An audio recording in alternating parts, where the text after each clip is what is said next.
en Aragoneses por el Mundo nos quitamos el abrigo, los guantes y cambiamos el gorro de lana por este de Navidad. Os invitamos a celebrar unas Navidades a 30 grados. ¿Y dónde lo hacemos?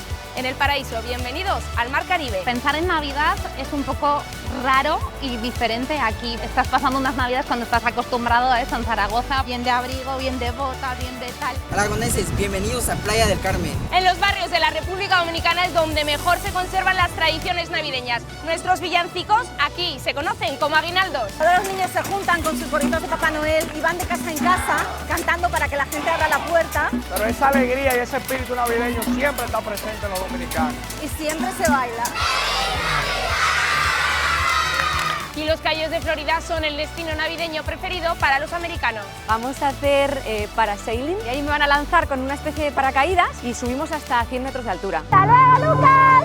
¡Bye! Mientras que la Nochebuena en Aragón se celebra con el tradicional ternasco, el cochinillo o un besugo, aquí en el Caribe tenemos el pargo rojo. La gente lo usa para fin de año. ¿Los americanos se gastan mucho en la comida de Navidad? Sí, se gastan bastante porque además el americano es gastador. Más o menos de media unos $200. Eso en euros son 170 y pico, 180. Ustedes pónganse cómodos en el sofá, tápense con la mantita que nosotros ya nos ponemos el bañador y les invitamos a este viaje por el Caribe y les deseamos una ¡Feliz Navidad!